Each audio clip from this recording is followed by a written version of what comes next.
Salam dan bahagia, perkenalkan nama saya Yuliana Luji, calon guru penggerak Angkatan 11 dari SMA Negeri 2 Kupang Tengah, Kabupaten Kupang. Pada video ini, saya akan memaparkan demonstrasi kontekstual pemikiran Ki Hajar Dewantara, pendidikan yang berpihak pada murid. Ki Hajar Dewantara adalah tokoh pendidikan Indonesia.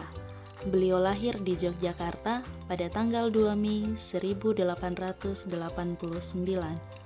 Beliau adalah pendiri perguruan Taman Siswa sekaligus pelopor Merdeka Belajar.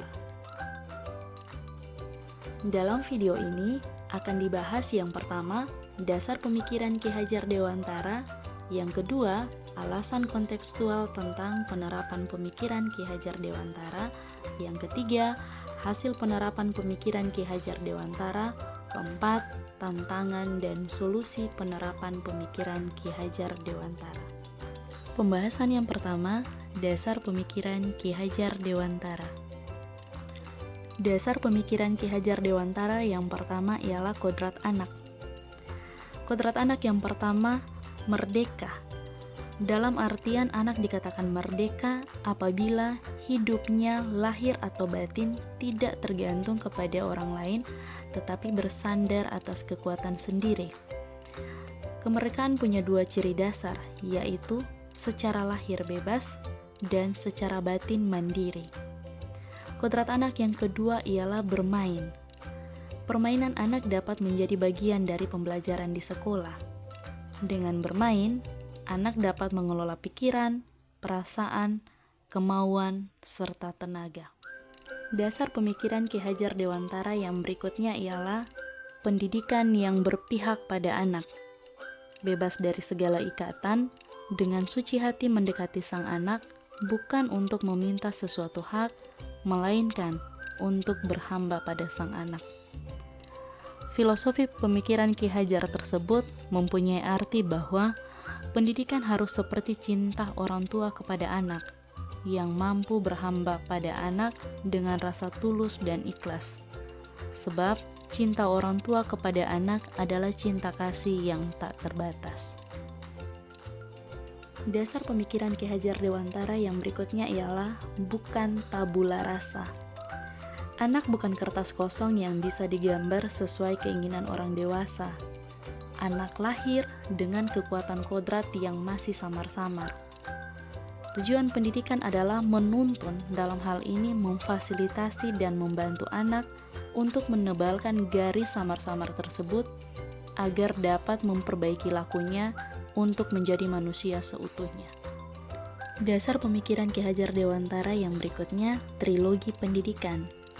Seorang guru harus mampu menjadi teladan, mampu menjadi penyemangat dan motivator, serta menjadi pendorong, atau yang biasa kita sebut dengan semboyan Ing Ngarso Suntulodo, Ing Madyo Mangunkarso, Tutwuri Handayani.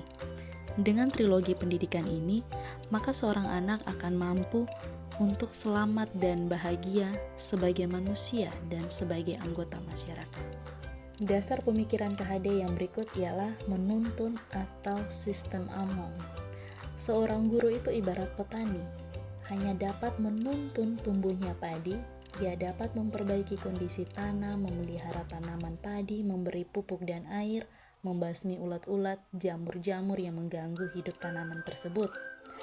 Tetapi, tidak dapat menjadikan tanaman padi yang ditanamnya itu tumbuh sebagai jagung dan sebaliknya. Juga tidak dapat memelihara tanaman padi tersebut seperti halnya memelihara tanaman kedelai atau yang lainnya. Dasar pemikiran KHD yang berikut ialah budi pekerti. Budi pekerti, watak, karakter adalah perpaduan harmonis antara gerak pikiran, perasaan, dan kehendak atau kemauan sehingga menimbulkan tenaga atau semangat.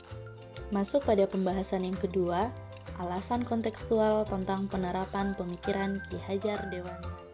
bahwa relevansi pemikiran Ki Hajar Dewantara dengan kondisi saat ini dan akan datang ialah dapat terlihat dari maksud pendidikan itu adalah menuntun segala kekuatan kodrat yang ada pada anak-anak agar mereka dapat mencapai keselamatan dan kebahagiaan yang setinggi-tingginya, baik sebagai manusia maupun sebagai anggota masyarakat.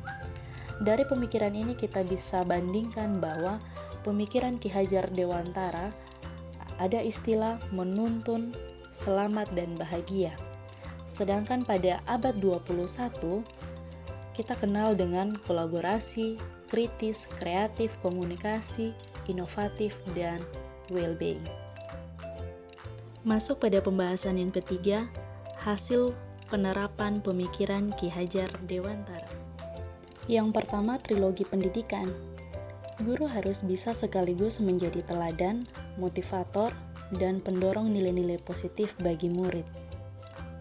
Yang berikut budi pekerti, perpaduan antara cipta, rasa, karsa atau karya, dan pekerti atau tenaga akan menghasilkan keseimbangan atau keselarasan hidup, contohnya pada menenun dan kerajinan lokal. Yang berikut, pendidikan sesuai dengan kodrat alam dan kodrat zaman. Pendidikan harus disampaikan dengan memperhatikan karakteristik murid dan mendorong murid untuk terus belajar, untuk terbuka dan beradaptasi dengan perkembangan zaman agar mereka siap sebagai manusia dan bagian dari masyarakat. Pembahasan yang terakhir, tantangan dan solusi penerapan pemikiran Ki Hajar Dewantara. Adapun tantangan dari penerapan pemikiran Ki Hajar Dewantara di sekolah ialah yang pertama, masih rendahnya minat dan motivasi murid dalam mengikuti program-program yang telah disediakan oleh sekolah. Yang kedua, kemampuan guru yang belum menyeluruh dalam memaknai pemikiran Ki Hajar Dewantara, yaitu pendidikan yang berpihak pada murid. Adapun solusi dari tantangan tersebut ialah yang pertama, program-program sekolah yang dibuat harus sesuai dengan minat dan bakat murid. Yang kedua, sebagai guru harus terus belajar, baik belajar mandiri lewat PMM maupun lewat berbagai pelatihan agar dapat mengembangkan keterampilan dan menguatkan pemahaman tentang pendidikan yang berpihak pada murid. Demikian yang dapat disampaikan. Sekian dan terima kasih. Salam guru penggerak, salam dan bahagia.